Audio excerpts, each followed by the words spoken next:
Assalamualaikum warahmatullahi wabarakatuh, Pak Ustaz. Waalaikumsalam warahmatullahi wabarakatuh. Sehat Pak Ustaz ya? Alhamdulillah sehat walafiat. Alhamdulillah, ini memasuki perdana kita di awal tahun baru. Ya betul. Kemarin kita refleksi di 2021 dan sekarang. Iya betul. Tentunya tidak berjalan sengketa lama, mungkin pasti mungkin mudah-mudahan kita berakhir ada masalah terutama dalam keluarga ya. Iya betul. Nah ini bicara tentang bayangan mantan. Oke, baiklah ya. Salah satu yang mengganggu keutuhan rumah tangga itu salah satunya adalah bayangan mantan. Sebenarnya para pendengar, mantan itu berbahaya hadir kembali di bayangan kita kalau kita sebenarnya sudah terikat dengan pernikahan yang sah atau ada halangan secara syar'i, itu baru berbahaya. Tapi kalau misalnya kita dalam keadaan kosong, artinya tidak punya suami, tidak punya istri, tidak punya suami, tidak punya istri, kan bisa saja sudah cerai ya. Jadi kalau sudah cerai ya, bayangan mantan itu justru salah satu keberkahan, bukan salah satu permasalahan. Nah, yang kita maksud di sini, bahasan kali ini adalah bagaimana mengatasi bayangan mantan. Ya, sementara kita sendiri sudah terikat dengan pernikahan yang sah, baik laki-laki maupun perempuan tentunya. Nah, lalu cara mengatasinya bagaimana? Itu kan ya. Sebelum saya menjelaskan ingin tentang mengatasi bayangan mantan itu ya. Mantan itu hadir kembali biasanya ada dua kemungkinan yang paling pokok ya. Satu, pasangan sah kita ini yang memang tidak bisa memahami perasaan kita, tidak bisa memahami kita, tidak bisa mengikuti keinginan kita, tidak bisa apa yang kita mau. Nah, itu persoalannya di situ. Karena kita menganggap harapan tidak sesuai dengan kenyataan, kita beranggapan mantan kita itu sesuai dengan harapan kita. Nah, jadi yang pertama biasanya pemicunya yang menjadi pasangan sah kita itu tidak sesuai seperti yang kita harapkan. Walaupun yang salah belum tentu pasangan kita. Jangan-jangan kita yang salah sebenarnya. Itu satu. Yang kedua, mantan itu sendiri yang memang terus menggoda kita, terus merayu kita, mengechat kita, berjuang untuk menemui kita kembali, bahkan jika perlu ingin mendapatkan kita kembali. Jadi ada dua sisi sebenarnya. Sekarang cara mengatasinya bagaimana? Pihak kita dulu ya. Hampir semua orang yang dulu pernah pacaran, walaupun pacarannya secara berlebihan itu dilarang ya, pasti memiliki mantan. Maka kalau saya sebagai suami misalnya dulu membaca, memahami, menelaah calon istri saya ini misalnya pernah pacaran, bahkan konon 2-3 tahun, atau kita merebut dari mantan pacarnya, atau kita bahkan merebut dari tunangannya, bahkan kita merebut suami orang atau istri orang, maka perjuangan kita sebagai suami ya itu sangat berat bagaimana melupakan istri kita dengan mantan kita. Begitu juga sebaliknya sebenarnya. Makanya ini salah satu konsekuensi kita menikah yang sebenarnya juga diharapkan orang lain. Maka juga saya ingin ingatkan kepada siapapun yang mau menikah, kalau bisa calon istri kita atau calon suami kita betul-betul putus dulu dari mantannya. Jangan posisi kita merebut. Yang putus itu pun perlu dicek dulu putusnya kenapa, siapa yang memutuskan, karena lebih mudah melupakan mantan pasangan kita ketika pasangan kita itu ditinggalkan mantannya. gitu ya. Tapi kalau pasangan kita yang meninggalkan mantannya, biasanya itu akan lebih mudah nyambungnya. Jadi kita sebagai suami atau sebagai istri, ketika kita memiliki pasangan yang dulu pernah memiliki mantan, bahkan kita merebutnya dari mantan, perlu perjuangan ekstra khusus. Itu satu. Yang kedua, ya, bagaimana kita menjauhkan ya segala sesuatu yang berkaitan dengan mantan. Salah satunya adalah foto. Karena banyak di antara kita ini ya, istrinya si A tapi foto di dompetnya mantan pula. Nah, ini salah satunya lagi ya. Nah, kadang-kadang foto ini kan mudah didapat kalau sekarang, karena sekarang sudah zaman Facebook dan segala macam. Apapun yang berbau mantan termasuk foto, mari kita tak usah disimpan lagi, kita kubur habis-habis. Nah, berikutnya apa yang dapat kita lakukan? Kita berusaha jangan ngechat mantan kita dalam bentuk apapun. Menjalin silaturahmi boleh-boleh saja, tapi jangan terlalu aktif. Cukup menyapa, itu pun ala kadarnya ya. Sedapat mungkin, kalau satu akan menimbulkan masalah, lebih bagus kita hindari walaupun niatnya silaturahmi. Sebab saya misalnya laki-laki, niatnya dengan mantan saya misalnya baik, sekedar membantu, sekedar silaturahim. Tapi apakah betul silaturahim yang sebenarnya? Jangan-jangan mantan kita pun sudah terikat dengan pernikahan lain. Ingat, mengganggu rumah tangga orang lain itu bagian dari dosa, bahkan pidana. Kita menganggapnya biasa-biasa.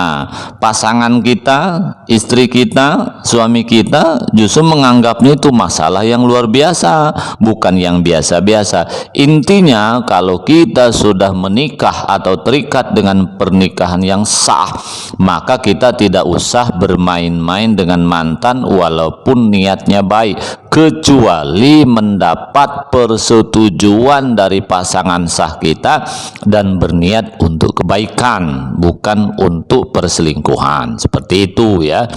Kemudian yang ketiga, salah satu solusi yang bisa kita tempuh untuk menghilangkan bayangan mantan, satu, kita hanya menganggap Allah lah yang serba maha.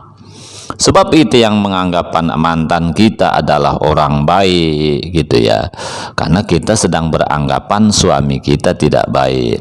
Kita beranggapan mantan saya adalah orangnya jauh lebih baik daripada istri saya, karena kita sedang beranggapan istri kita adalah istri yang tidak baik. Padahal hidup ini, para pendengar ya, tidak ada satupun orang baik, yang ada itu sedang baik atau terlihat baik.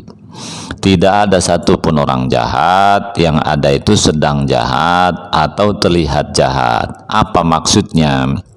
Ketika kita misalnya terbayang dengan mantan kita, mantan saya dulu baiklah orangnya ya, berbeda dengan suami saya misalnya.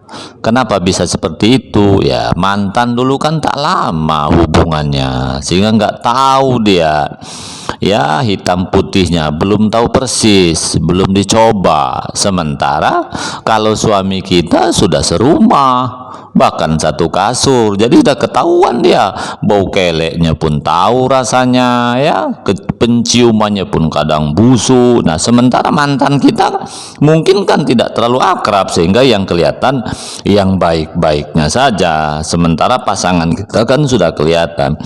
Saya ingin berikan gambaran begini ya, ketika kita ini misalnya ada di puncak bukit, di bukit lah ya, melihat ke bawah, itu kan kayaknya serba indah, serba hijau, serba fresh, pokoknya kayak sorga. Sejauh mata memandang, kebun ya, sawah, indah betul. Kenapa gunung, sawah, kebun itu terlihat indah? Karena kita melihatnya jadi jauh. Coba kalau kita turun, tidak indah lagi sebenarnya. Yang sawah mungkin kotoran, mungkin banyak duri, banyak cacat, pacet, ya banyak binatang buas, ada ular, ada monyet. Bahkan duduk pun kita sudah tak nyaman lagi. Baru duduk mungkin ada semut menggigit, baru duduk khawatir ada ular, baru duduk khawatir ada binatang-binatang lain, kalajengking dan segala macam. Tapi ketika kita lihat dari jauh, indahnya luar biasa. Begitulah dalam kehidupan. Ketika kita sedang bersama suami, gitu ya, menganggap orang lain tuh lebih indah, lebih baik dan segala macam. Lalu mengapa yang jauh-jauh itu adalah lebih indah? Menurut saya ada dua. Pertama, belum ketahuan belangnya. Yang kedua, melihatnya utuh. Artinya ketika kita ada di puncak bukit, melihat semua pemandangan yang di depan kita tuh utuh, sehingga terasa indah. Tapi kalau kita mendekat, tidak juga. Nah, ini juga filosofinya. Yang pertama adalah melihatnya juga harus utuh. Kita pun melihat suami kita, ya kalau sebagai wanita ya, istri yang terbayang mantan kita juga harus utuh, gitu ya. Bagaimana kita melihat sesuatu, misalnya suami kita walaupun ada kekurangan sehingga terlihat indah, lihatlah secara utuh, semuanya dilihat. Sejelek-jeleknya suami kita, dialah yang mau menikah dengan kita. Sejelek-jeleknya suami kita, dialah yang mau menerima kita apa adanya. Sejelek-jeleknya suami kita, dialah pula yang berjuang mati-matian untuk mendapatkan kita. Lalu mantan kita, mungkin antara iya dengan tidak. Katanya mencintai, tapi ngelamar pun tak berani. Katanya mencintai, baru ada masalah sedikit dia sudah mundur. Katanya mencintai, tapi tidak berjuang seperti suami kita kan. Sejelek-jelek suami kita, dialah yang mendapat restu dari orang tua kita sehingga kita nikah. Sementara mantan kita, dialah pula yang tidak mendapatkan restu dari orang tua kita kan. Jadi artinya begini ya, kenapa sesuatu itu kadang terlihat indah? Satu, mungkin belum tahu apa yang sebenarnya terjadi. Yang kedua, dilihatnya secara utuh.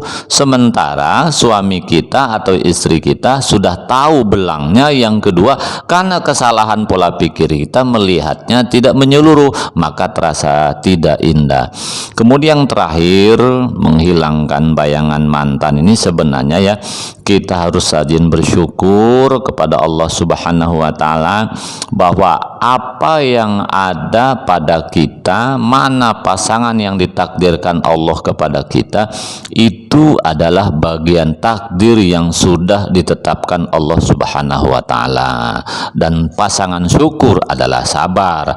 Artinya apa? Segala kekurangan pasangan kita, insya Allah ya, kita harus sabar. Mengapa? Kalau sabar, maka kita akan menikmati apa yang kita miliki. Dengan sendirinya mantan juga tidak hadir kembali. Saya kira itu Pak Syar Bintara. Nanti yang belum jelas silahkan bertanya. Dan silakan untuk Anda pendengar di siang hari ini bertanya langsung untuk Provinsi Kepulauan Riau, Tanjung Priok, Tanjung Balai, Karimun dan seputarnya. Anda bisa bergabung melalui telepon di 0778463351 atau melalui WA dan SMS di 0811 7781051 dan juga Facebooknya Prosa atau RR Batam. Kita bacakan pertanyaan dari Ibu Yanti di Sekupang. Assalamualaikum warahmatullahi wabarakatuh. Waalaikumsalam. Bang Bintara dan Pak Ustadz Mariono.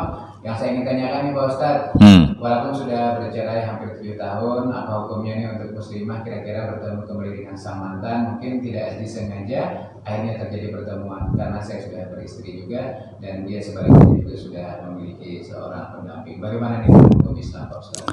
Iya, kalau ketemu itu kan tak masalah. Apa bedanya kita ketemu dengan orang lain? Misalnya saya sebagai suami atau sebagai istri ya, kita ketemu dengan mantan suami, mantan istri, boleh-boleh saja, tidak masalah. Yang bermasalah itu kan ketika kita menjalin hubungan cinta kembali, ingin kembali sementara pasangan kita tidak meridhoi. Kan seperti itu. Pasti tidak meridhoi, kan sudah terikat suami istri masing-masing. Oleh karena itu, kalau sekedar ketemu, ada dua syaratnya ya kepada yang bertanya. Satu, tidak melakukan perbuatan yang melanggar agama. Yang kedua, pasangan kita setuju. Kalau dua itu salah satunya dilanggar, pasangan tidak setuju walaupun niatnya baik, tidak boleh. Ya, atau walaupun setuju pasangan kita kalau melakukan tindakan yang salah juga tidak boleh. Saya kira itu Mas Akhir. Baik, terima kasih. Intinya mungkin kalau pertemuan baik-baik saja, tidak tersembunyi, mungkin tidak apa-apa. Oh iya. Persoalannya kalau tersembunyi ini ada masalah nanti. Baik, terima kasih. Semoga terjawab. Kemudian juga ada Ibu Sri di Bengkong. Assalamualaikum warahmatullahi wabarakatuh. Waalaikumsalam. Pak Ustadz, ini Iya. sering sekali tentang problema rumah tangga yang saya ditanyakan. Nah, ini sering kali terjadi, bahkan teman-teman saya juga, walaupun sudah punya anak, suami, dan rumah juga, Iya. namun kadang ada masalah selalu mencoret-coretkannya melalui Facebook, bahkan dengan mantan lama. Ini bagaimana Pak Ustadz? Apakah Pak Ustadz kita curhat dengan mantan kita yang sudah punya suami, namun juga ada responnya ke kita? Terima kasih, mohon penjelasannya. Oke, dan ini banyak sekali ditanyakan kepada saya kan. Memang gara-gara Facebook ini banyak yang CLBK ya, cinta lama bersemi kembali. Iya, gara-gara Facebook. Bukan hanya Facebook, macam-macam lah sebenarnya. Iya. Iya. Jadi gini ya. Kalau kita ada masalah rumah tangga, curhatlah satu kepada Allah Subhanahu wa taala. Itu satu ya. Yang kedua, curhatlah kepada ahlinya. Ahlinya ada dua, memiliki ilmu atau bidangnya. Bidangnya ini gini. Kalau pemerintah kan sudah menugaskan menyelesaikan konflik rumah tangga, namanya BP4. BP4 ini Badan Penasihatan Pelestarian Perkawinan. Itu ada namanya lembaga BP4. Setiap kuah pasti ada, atau langsung ke kantor Kementerian Agama ada orangnya, atau kepada orang yang memang sudah disertifikasi untuk itu. Salah satunya saya kan mendapatkan sertifikat dari Mahkamah Agung, jadi menjadi mediator konselor konflik rumah tangga ini juga ada diklatnya. Itu silahkan. Bolehkah curhat kepada kiai? Bolehkah curhat kepada ustadz? Boleh saja kalau dia bidangnya dan dalam tempo dan waktu terbatas. Sebab maaf saja, banyak juga teman-teman saya yang ustadz ini juga perlu diluruskan juga. Artinya apa? Curhat jangan pula kita secara berlebihan ya. Walaupun ustadz, walaupun kiai, setan pun banyak juga di situ. Oleh karena itu kita juga harus hati-hati ya. Nah, kemudian bolehkah curhat dengan mantan? Lihat mantannya dulu. Mantannya itu sesuai enggak dengan yang saya sebut tadi? Jangan-jangan mantannya itu adalah pengurus BP4.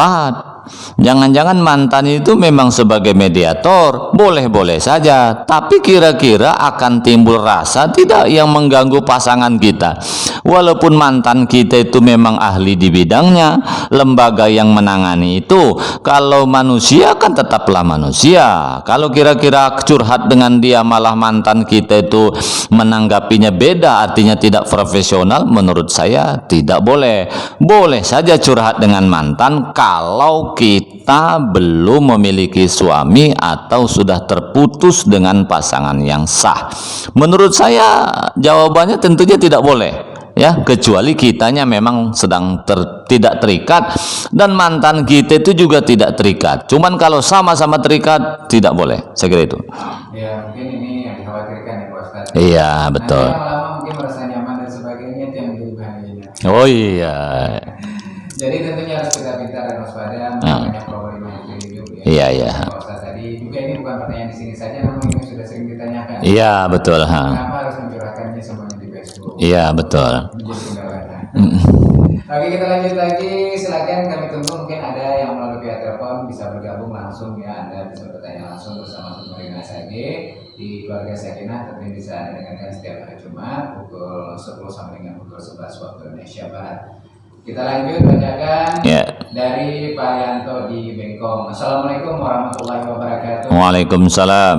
Pertanyaannya Pak Ustadz, ini bagaimana tanggung jawab suami terhadap anak dan mantan istri setelah terjadi perceraian dalam hukum Islam? Walaupun mungkin sudah jarang tidak bertemu dan juga istri saya sudah mampu karena sudah memiliki suami dan mampan, jadi saya tidak mengirimi lagi karena anak sudah beranjak dewasa. Bagaimana Pak Ustadz di waktu duduk SMA dan juga kuliah anak-anak? Terima kasih. Oke, jadi begini, kewajiban bapak tidak akan pernah putus terhadap anak walaupun kita sudah terpisah dari istri kita dan istri kita sudah menikah lagi dengan orang lain. Seperti itu ya. Tapi suami mantan istri kita itu akan mendapatkan pahala yang besar ketika mau mengurus anak kita, sama dengan pahala anak yatim lah, kira-kira begitu. Jadi jawaban singkat saya kepada semua ya, ini memang banyak masalah ini. Banyak sekali bapak-bapak ini atau suami tidak bertanggung jawab terhadap anaknya, mentang-mentang anaknya ikut ibunya. Biasanya anak kalau ikut bapak, bapak ngurus. Tetapi ketika anak lebih memilih dengan ibu, ikut ibu, biasanya bapak tidak bertanggung jawab. Saya ingatkan kepada para laki-laki yang telah terpisah dari istrinya, anak kita yang ada pada istri kita itu tetap tanggung jawab ayahnya. Walaupun istri kita itu sudah menikah dan dia menjadi orang kaya, tetap tanggung jawab ayahnya. Hanya saja kewajiban ayah terhadap anak kan juga bukan berarti sampai mati. Khusus kepada anak laki-laki tentu sampai balik, kepada anak perempuan sampai dia menikah.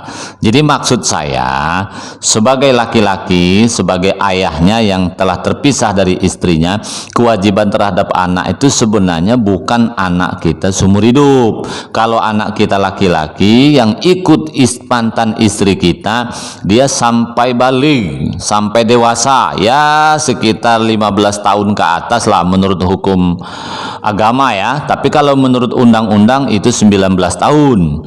Sementara kalau anak perempuan sampai dia menikah. Jadi kalau kita punya anak perempuan, terpisah kita dari istri kita dan ikut ibunya, wajib kontrol anak perempuan itu sampai menikah. Begitu menikah, serahkan kepada istri, kepada suaminya. Jadi jawaban singkat saya, bapaknya tetap bertanggung jawab sampai balik ya, dan sampai menikah ke perempuan, walaupun mantan istri kita itu adalah orang yang mampu dan hidup bersama suami lain yang mampu.